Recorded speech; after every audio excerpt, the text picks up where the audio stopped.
পরিষ্কার দেখা যাচ্ছে যে বঙ্কিম এবং রবীন্দ্রনাথকে বিজেপি নেতারা পায়ের নিচে রাখতে চান। ভাগ্যিস ভালো যে ছবিগুলো করে লাথি মারেননি, কারণ বিদ্যাসাগরের মূর্তি ভাঙচুর করেছে। বিদ্যাসাগরের মূর্তি যারা ভাঙচুর করেন তারা তো লাথি মারতেই পারে।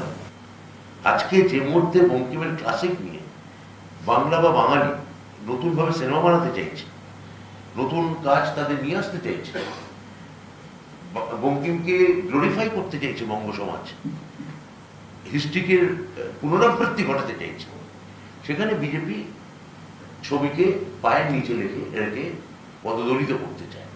অর্থহীন, মানে এটার কোনো মানে নেই। যেখানে পর্ষদ সভাপতি কিছুদিন আগে বলেছেন আমরা খুব শিগগিরই যেখানে ভ্যাকেন্সি লিস্ট পর্ষদ ঘোষণা করতে যাচ্ছে, আর এক দুদিনের মধ্যেই হয়তো এটা বেরোবে। এটা এর পেছনে কি উদ্দেশ্য আছে আমি জানি না।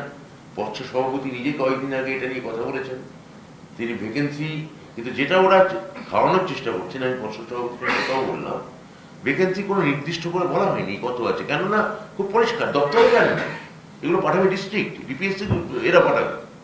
তা ডিপিএসসি থেকে রিপোর্ট আসার জন্য ওয়েট করছি। সব ডিপিএসসি যেখানে এখনো রিপোর্ট দেয়নি, সেখানে এই একটা 50,000 51,000 ভ্যাকেন্সি বলে খাইয়ে দেওয়া হচ্ছে, এইটার কোনো মানে নেই।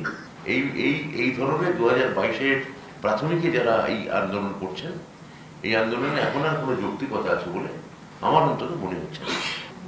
সুপ্রিম কোর্ট তো আধার কার্ড অ্যাকসেপ্ট করেছে, তাহলে বিষয়টা আদালতে বিবেচনাধীন।